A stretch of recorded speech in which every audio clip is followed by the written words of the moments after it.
Okay, this is a quick lesson for you guys on gradient maps because I don't know if anybody uses them, but I'm having to do more colorways for somebody on something. So I thought I would show you on this design. I went ahead and I took each of my layers. Okay, so I had this design. Let's see, and I went ahead and I covered each layer. I did a clipping mask of a color on top of each layer for each area of the design. So I could just drop a different color on there. So if I wanted this area to be like this color, I just, bam, I just do that. So anyway, um, but I did it in gray and black and white just so we could see the values and how this affects them. I'm going to go ahead, I went ahead and I'm going to do a copy canvas and paste so it puts my whole design into one layer instead of being different layers. So now it's all smashed together now. Okay, now I'm gonna, it's not supposed to be here. That's in the middle of everything. I should have pasted it when I was up here. Okay, so anyway, here it is. So now it's like on top of everything. And I made a couple of copies.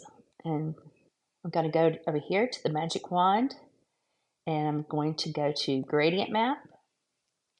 And then I'm starting off with a blank gradient map. See, I have some that are like already created. And you can see how with gradient maps, how you can quickly, I like that one. Um, you can quickly change up the colors in your design, do different colorways.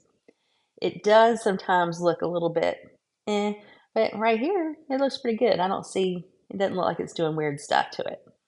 Maybe it's because I have clean lines and stuff. So anyway, so I was going to create a brand new gradient map, and I was going to show you how. So I hit the plus sign. Here, let me go back and make sure I showed you that. So the magic wand, then the gradient map, and then come in here and hit the plus sign right here at the top of the thing. I'm just going to hit that. And then I'm going to, so we've got black, and you can see how when the color is over this way, it affects different areas. Here, I'll show you. So I'm going to add a color. So I clicked on here and it put the gray, and now I'm clicking on it again. Now it's going to let me pull up one of my palettes, and I can pull up any of the palettes that I have over there. I just pulled up this one. This is some colors I'd used. I pulled from the designs after the fact. So I added one color, and the more colors you add, it starts popping them in different areas.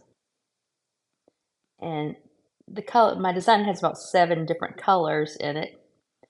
So I'm going to get rid of the black. I'm going to let this darker color, this darker blue kind of color, leave that there. Let's see, I'm going to add yellow, I think. And see, so depending on where it is along this bar is where it's going to appear in the design. Like we can get rid of the white too, or we can keep the white in there. But see, depending on where it is along this bar is how it's going to, which area of the design it's going to populate. And it's really easy to change the colors really fast. It's so cool. But 1, 2, 3, 4, 5, 6, I'm going to just add one more color so that my number of colors corresponds with what I've got out there. And yeah, okay. So depending on where I put this and where I drag this, and now the red is the main dark outline color. And so if I drag this over here, see how it moves it to a different area of the thing? And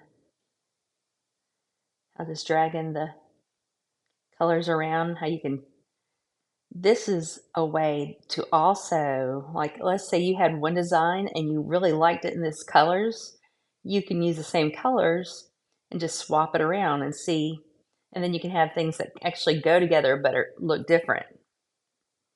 And also, if you created a gradient map for one design and then you had another design, one of your coordinates, you could use this gradient map to make the other design have the same kind of colors as your main design. But anyway, just wanted to show y'all that real quick.